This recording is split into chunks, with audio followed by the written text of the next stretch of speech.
Good morning guys, this is Balas Moto. Welcome back to my channel.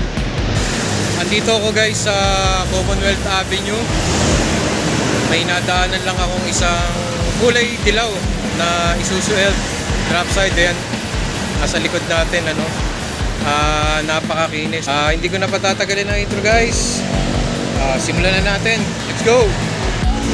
Ito ay isang Isuzu Elf NKR dropside. Giga ang kanyang ulo. Naka single tire ito mga boss. Ang kanyang bed wala akong masabi mga boss. Napakakinis. Ang ganda ng pagkakapintura sa unit na to.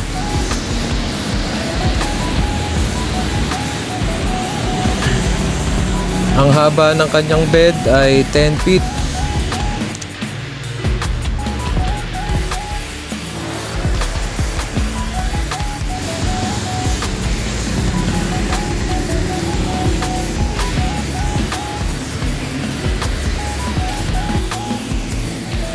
Silipin natin ang kanyang interior. Ayan mga boss, naka leather seat na. Sariwang sariwa, makinis, malinis na malinis. Pati ang kanya ceiling, wala akong masabi.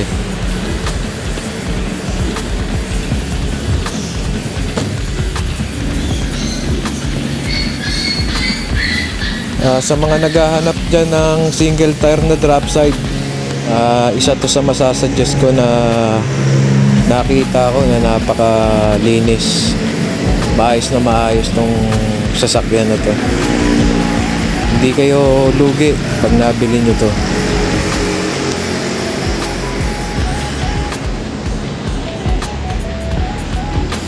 Ang kanyang mga gulong mga boss, brand new lahat. Mga salamin, wala ka man lang makitang gas-gas sa kanya oh. Clear na clear.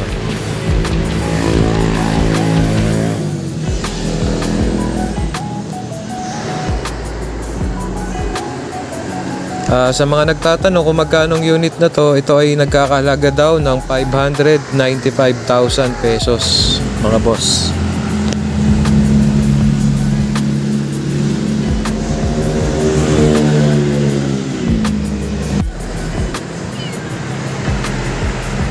Ang engine na to ay isang 4HF1 semi-computer. Malinis na malinis ang makina nito, pati ang kanyang mga pangilalim. Naka disc brake ang harap.